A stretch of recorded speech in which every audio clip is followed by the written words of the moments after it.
RTP 965, a la conquista del mundo digital. Programas de opinión con referentes de la comunicación. Noticias para contar todo lo que está pasando en todo momento. Una variedad de segmentos con lo que necesitas saber. Todo para mantener a nuestra audiencia y seguidores siempre bien informados. Siempre RTP. Buena compañía. Tenemos a la entrevistada para compartir con ella. Y yo me permito poner solamente cifras antes de ir con esta entrevista que hay que ponerle muchísima atención porque se trata de educación, niños, de la responsabilidad del Estado y también de la responsabilidad del educador o del padre. En nuestro país, de las cifras que se tienen, no sé qué tan actualizadas están, cerca de 150,000 menores son afectados, son niños y adolescentes neurodivergentes o con discapacidades que necesitan una asistencia permanente de lo que se conoce, me dirá usted si el término es adecuado, maestra sombra. Esta entrevista viene por la nueva disposición que hay en el Ministerio de Educación sobre quién debe asumir el costo de esta persona que acompaña a los niños que están dentro de ese espectro. ¿Quién más para compartir con nosotros su conocimiento? Nos acompaña ya aquí la doctora Mónica Franco Pombo, exministra de Educación. ¿Cómo está usted? Bienvenida, buenos días.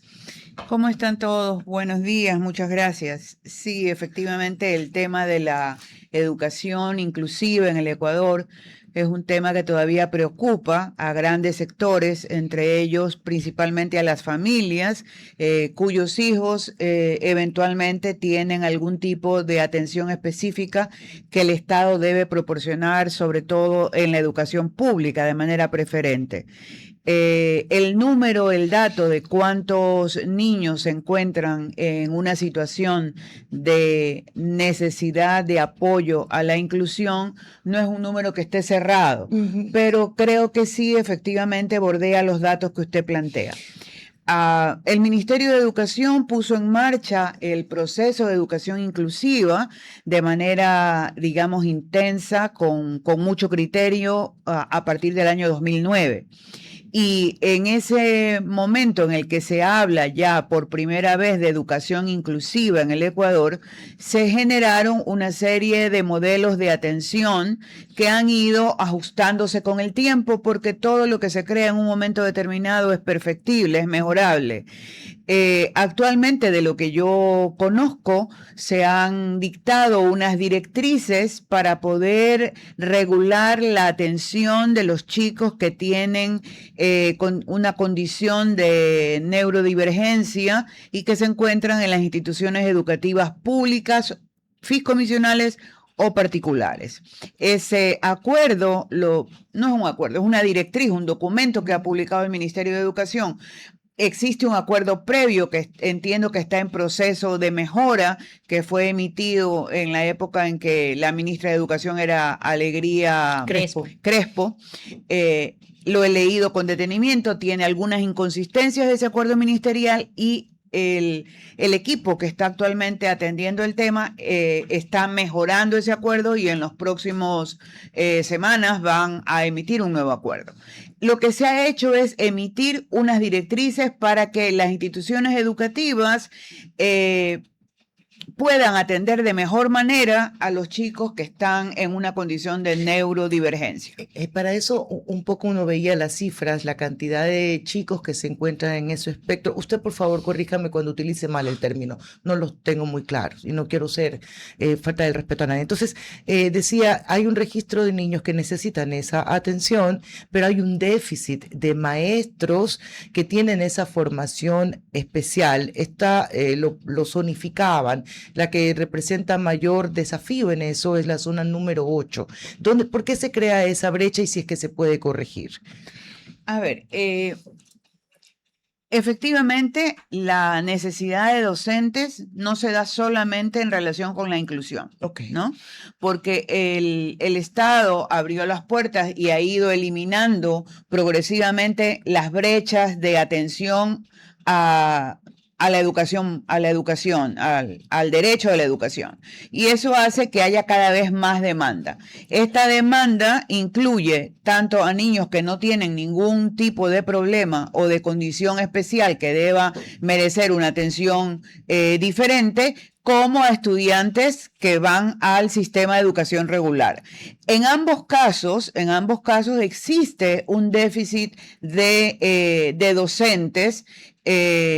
¿Por qué? Porque el presupuesto del Estado no alcanza a cubrir todas las necesidades y todas las demandas. Ahora, en relación con lo que usted me preguntaba del maestro sombra, que no se llama realmente maestro sombra, se llama un docente de apoyo terapéutico. Docente de apoyo terapéutico está previsto dentro de la normativa que sea un profesional de la salud que pueda incorporarse a la institución educativa con el fin de apoyar cierto tipo de procesos y que además exista una concordancia entre la institución educativa y la familia para que este apoyo sea realmente eficiente. ¿Es obligatorio que el Estado pague ese apoyo? El Estado tiene actualmente las unidades de apoyo a la inclusión que se llaman UDAI y que funcionan en cada uno de los distritos, y tiene también los docentes de apoyo a la inclusión, que hay por lo menos uno en cada institución educativa. Doctora, aquí voy a hacer una pregunta, pese a que yo no estudié en un colegio público como tal, pero yo quisiera hacer una pregunta, pero poniendo mi ejemplo, en el sentido de que, por ejemplo, anteriormente, sin ningún diagnóstico, solamente por valoraciones psicopedagógicas, a mí me daban algún tipo de terapia psicopedagógica en horas de clase porque concluyeron que tenía déficit de atención. ¿Ok? No tenía un diagnóstico, mi mamá no recibió un diagnóstico como tal, simplemente por ciertas conductas y manuscritos y demás que valoraban, creían que era necesario. Ahora, no sé cómo se maneje ahora ni cómo sea el sistema público si ahora estos estudiantes que son considerados neurodivergentes tienen que tener un diagnóstico para solicitar al Ministerio de Salud para poder ingresar a estos centros de inclusión. ¿Cómo se maneja en el sistema público para determinar quién es neurodivergente, quiénes entran dentro de este círculo para ser tratados? Y la segunda pregunta es, ¿qué pasa ahora con los servicios de psicopedagogía que se daban antes o que existía, por ejemplo, un departamento para aquello?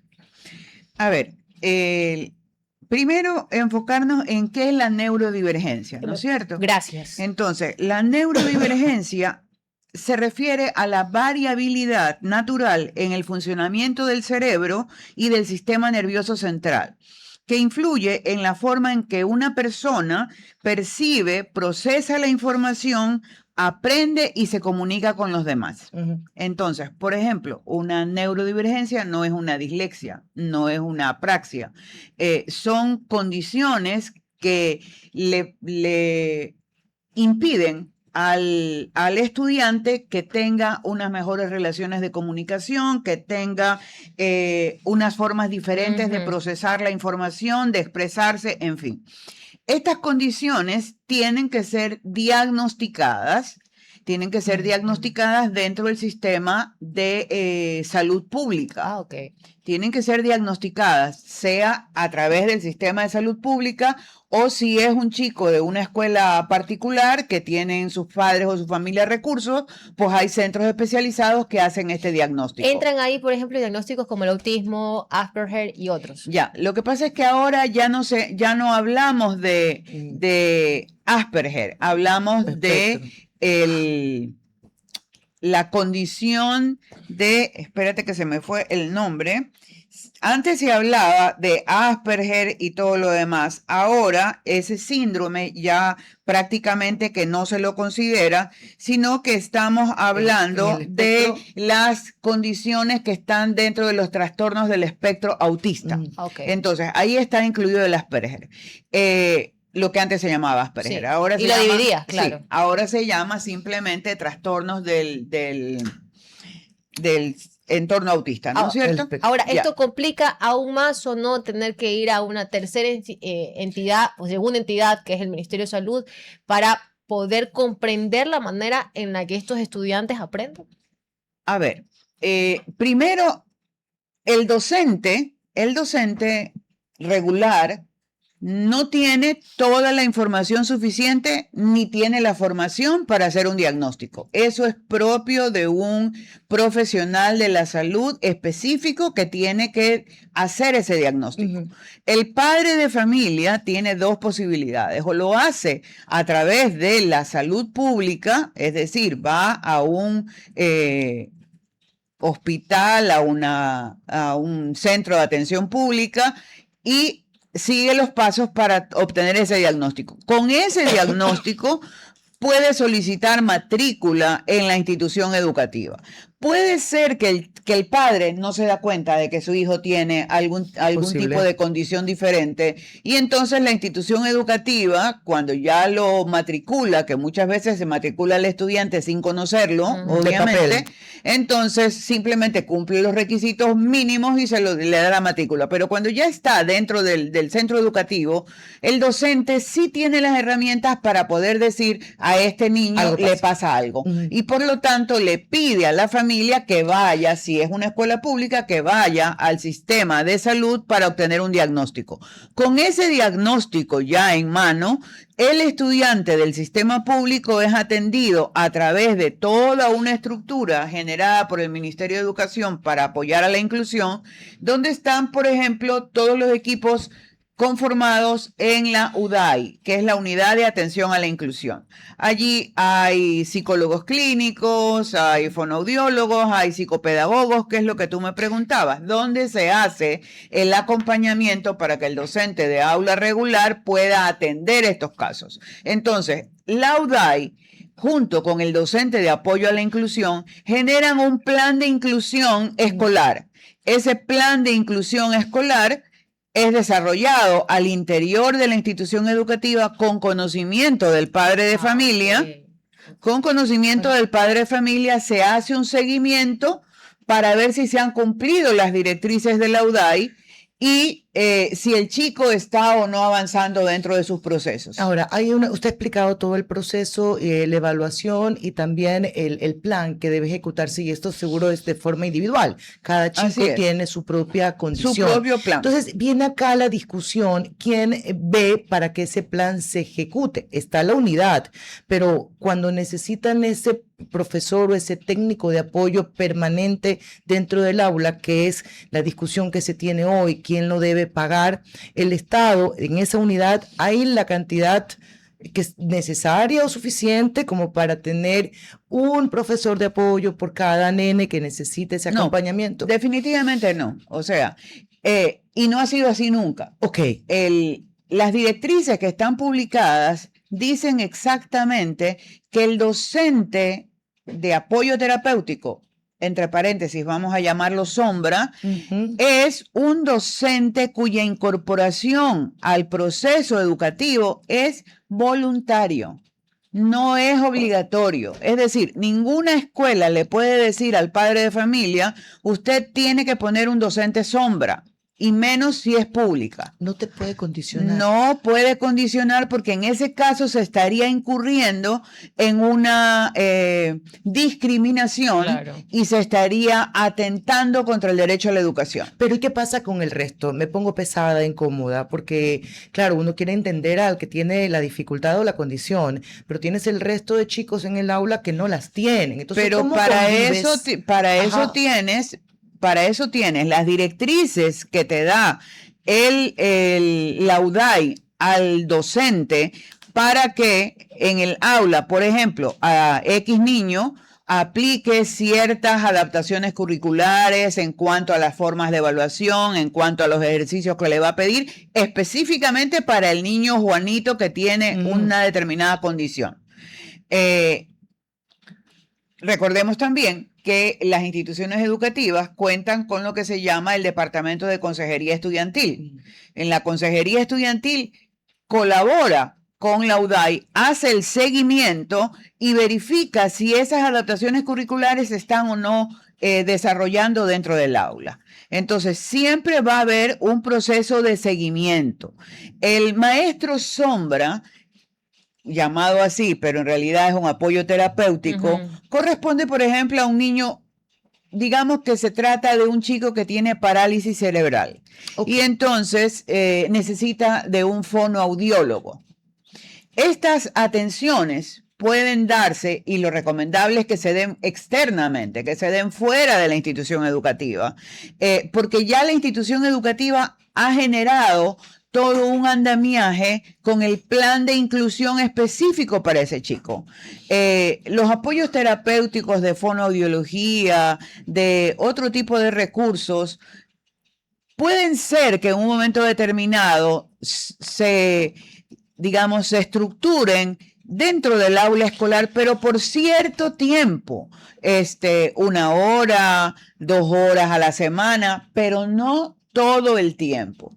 Este apoyo terapéutico será necesario siempre que el padre lo quiera incorporar. Es voluntario, no lo exige la institución educativa, porque estaríamos incurriendo, en el caso de la educación pública, en una exigencia de un docente que tiene que ser pagado por la familia y que sabemos que los recursos pues no le alcanzan a la familia de estratos socioeconómicos bajos para poder pagar un docente. Entonces eso es imposible. Doctora, y esto solo breve, ¿hay algún tiempo en el que uno pueda decir, ok, vamos a evaluar si la educación inclusiva está funcionando para todos? Bueno, yo creo que el sistema de educación, el Ministerio de Educación, hace constantemente procesos de medición y de evaluación. Hay una subsecretaría de inclusión que se encarga de supervigilar, de orientar, de emitir directrices para el mejor funcionamiento de la educación inclusiva. Sin embargo, creo que a pesar de ello, hay muchas cosas todavía por mejorar. Yo diría que hay 2 temas que el Ministerio de Educación debería enfocar en su gestión. Por un lado, la estructuración y el conocimiento real de todo el andamiaje educativo nacional sobre un modelo de gestión para la inclusión. Porque a veces podría cometerse el error de que existe norma, de que existen disposiciones, pero que no hay realmente el compromiso y la disposición al interior de las instituciones educativas para poder poner en práctica esas normativas. Entonces, primero, todo un proceso de formación, de empoderamiento, de reconocimiento de la necesidad de contar con un modelo de atención para la inclusión en los centros educativos públicos, donde prevalezca lo que es realmente posible hacer, sin hacer una sobrepromesa ni a la ciudadanía ni a las familias en general. Y segundo, que es otro tema también importante que creo que debe ser enfocado, es el hecho de la sensibilización ciudadana. Muchas veces las familias cuyos hijos, gracias a Dios, no tienen ningún tipo de condición que haga necesaria una intervención diferente, generan un malestar al interior de la institución educativa porque no están lo suficientemente sensibilizados con la necesidad de crear espacios de calidad y de equidad en educación. Doctora, le agradecemos muchísimo por habernos acompañado, 9:03 de la mañana. Gracias por haber conversado con nosotros con este tema. Muy amable. Vamos a un corte y regresamos con más. RTP